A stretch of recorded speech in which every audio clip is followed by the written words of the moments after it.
What's up, guys? Jade's Corner back here again for another Teen Wolf video, and today we are back in the building with episode 5 of the Fantasy Fight series. Now we gotta retitle, or rename the title. If you guys saw the title of this video, it's just gonna be called Fantasy Fights from now on. No longer Teen Wolf Fantasy Fights, because I am crossing in characters from other television series in the series now, so it's just going to be called Fantasy Fights for less confusion purposes. Now, in this episode, we have the Beast of Gévaudan, my man Sebastian Vallet, versus the original, the OG Alpha of Season 1, my man's Peter Hale. This ain't going to be a very long video because there's a clear winner with this. And so I'm just going to be explaining why I think who wins this fight. Now, I decided to change up the way I structure these videos. We're just going to be basing them off of power, and everything else will be the same pretty much. So, in terms of power with the Beast, let's see.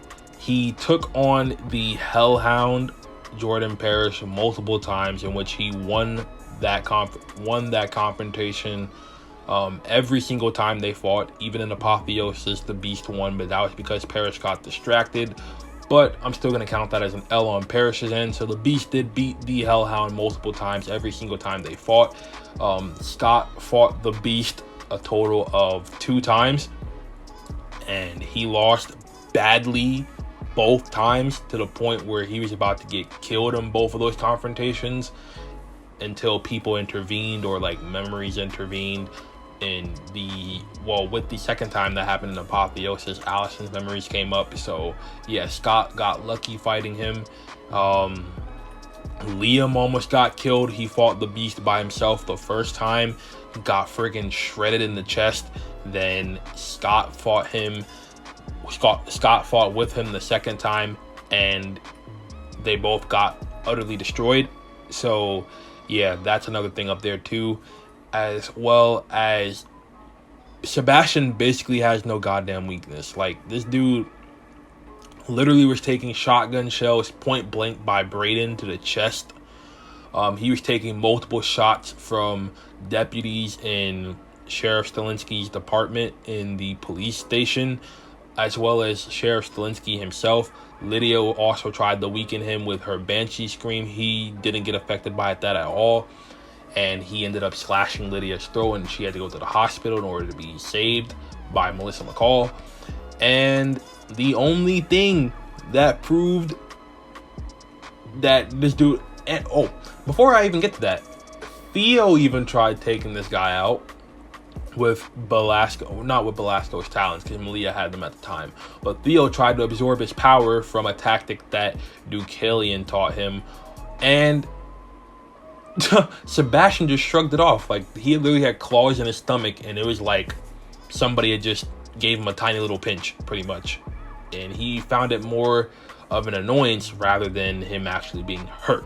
So yeah, Theo didn't do shit to this guy, and Deucalion also stayed to the sidelines because he was afraid to take on Sebastian one-on-one, because he knew he would get absolutely wrecked. So basically in season 5, the Beast was just tearing everybody apart. The only reason he died was because the only weapon in history that was effective against him, which was the steel pike wielded by his sister Marie-Jeanne Vallet, which was steel made from wolfsbane, mountain ash, and forged from her own blood under the light of a full moon. That was the only weapon that killed him in the end, and with his original death. And aside that, no other weapon on Earth can kill this guy. Not even a rocket launcher. I mean, you could probably decapitate him and he'd die, but I don't think anybody would be smart enough to try that, or would be lucky enough to get that in, because he's just really freaking powerful. And yeah, I mean, so this guy was the most powerful werewolf I'd ever seen on Teen Wolf. And yeah, let's not also forget that his death toll in real life, well, the real life lore of the Beast of Jevudan is 113 people, but in Teen Wolf, the Dread Doctors mentioned that he killed over 500 people, so that's insane. And Jeff Davis also explained in an interview that Sebastian was already evil prior to his transformation, and becoming the Beast heightened his evil nature. So yeah, this guy is no joke. Peter, on the other hand, the strongest feat we see from Peter, now, I need you to pay close attention to what I'm saying. When I mention Peter, I am not talking about season 6, season 3, season 2, season 4 Peter. Get those out of your head right now. I'm talking about Peter specifically from the first season when he was the Alpha. So I don't want to see any comments saying, well, Peter wasn't that strong. I mean, he got beat by Scott. Pay attention to what I say. Season 1 Peter Hale, Alpha Peter. The strongest feat he has was taking out Laura Hale, who was an evolved Alpha at the time. But I don't know if we should really count that because she got caught off guard. She didn't really know what Peter was doing. And yeah, but I mean, I guess we kind of have to count that because Peter did kill her. And I'm assuming she put up a fight against Peter. And yeah, we all saw what happened to her. She got obliterated by him, and then she got bisected in half by the Argents. So yeah. But yeah, that's really the strongest feat we see from Alpha Peter, besides him thrashing around Beta Scott and Beta Derek with ease, with like no freaking struggles whatsoever. Wasn't even a contest or strength level between those guys. And yeah, that's really the only strong feats we have. We only see Peter kill humans for the most part in the first season, and I'm not going to include that in this because humans are basically fodder compared to werewolves in this universe. And yeah, no other really strong feats from Alpha Peter. He really just kills humans and that's it. And then he beats up Scott and Derek for most of the season. But I will say that he would get killed by the Beast because there's a lot more ways to kill Peter than there are to kill the Beast, because Peter basically got taken out by a Molotov cocktail, and I'm pretty sure Sebastian would have shrugged that shit off and kept going.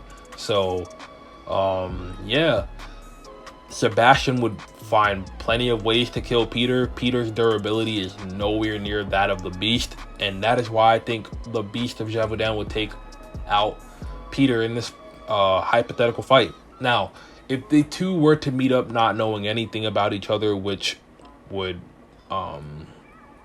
be possible because these two characters never interacted with each other on the show, I think that the Beast 100% of the time takes the cake because, one, he's just impossible to kill.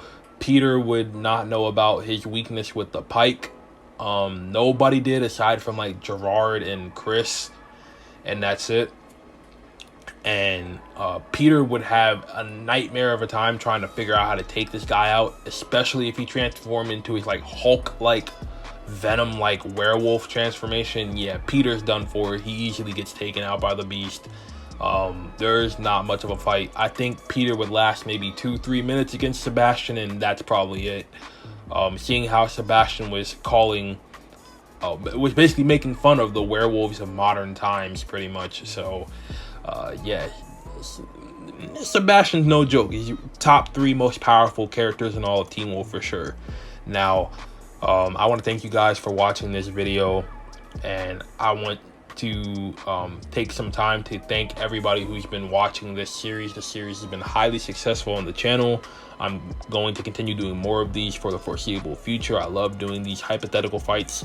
And yeah, make sure you guys leave a like on this video if you liked this Fantasy Fights episode. Make sure you guys leave a comment on who you guys think would win, the Beast of Jevudan or Alpha Peter Hale from season 1. And make sure you guys subscribe to the channel if you're interested in Teen Wolf content, as well as Supernatural, Vampire Diaries, Legacies, and the originals.